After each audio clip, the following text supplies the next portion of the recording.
Season 3 of The Handmaid's Tale concluded many months ago to rave reviews as it continued to push the envelope as one of the darkest and most intense dramas on TV. I'm Rob Licuria, Senior Editor at Gold Derby. I'm here with Emmy nominee Christopher Meloni, who features as High Commander Winslow, a powerful, high-ranking official in the Gilead ruling class. Christopher, what is the key to playing a powerful person authentically? What is the key to it? Well, I don't know. I guess power comes in a lot of permutations, a lot of wrappings. I think it's, what the writers give you, what the circumstances are, what your relationships are. Maybe you make certain decisions about how your character gained power, why the allure of power, what were the mechanisms for that, how he handles power, how he wields it. Like Kissinger said, it's the ultimate aphrodisiac. So I guess part of the appeal there. And is also the appeal of this character when you took it on that he's not only quite powerful, but he's also maybe slightly corrupt, and he's, I guess, one of the villains of the show. Does that always interest you when you're playing someone like that? What was the question? What appeals? They asked the last part. So do you find it exciting when you're playing someone who is a villain or is corrupt or is corrupting their power for nefarious reasons? Well, I think everyone kind of enjoys jumping into a situation where the circumstances are complicated. The character shows a lot of different facets to themselves, meaning, outwardly they may be the cheeriest fellow or the nicest guy or person you ever met, and yet they can do diabolical things. So the wrapping doesn't match what's underneath. So those are always very interesting traits to play. And, power is alluring. Yeah, it absolutely is. Talk us through how this role came about for you. Well, a lot of it, like many things that I am blessed with, it kind of comes out of thin air. I don't know. I get hired, which is always very pleasant and very appreciated. And I was just I was honored because I really believe that they do a great job with the show, and I was a big fan of the show, and I was a fan of pretty much every aspect of the show, the world that they had created, the characters, the writing, the acting, the visual. I was hypnotized by the visual. I thought it was one of the most cinematic shows on TV. It still is. So that's how it just kind of came about by a phone call. Yeah. How do you feel about how the show doesn't really pull any punches with the way its comments on today's world? Well, not necessarily this COVID-19 world we live in, but in the last few years, obviously, politics has played a very large role in our social political discourse. How do you feel how the show tackles that in its own particular way? Well, I find it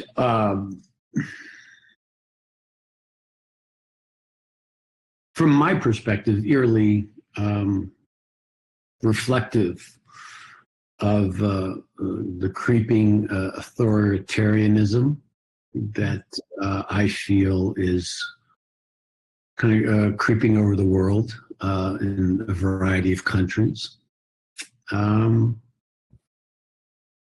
So, whether it's the canary in the coal mine or just another piece of entertainment, we'll see. But to me, that's what was most arresting about it when it first aired. Yeah. Speaking about a couple of your highlights from season 3, the penultimate episode, Winslow attempts to rape June and then she brutally stabs him and kills him. It's a really climactic scene. It's a scene that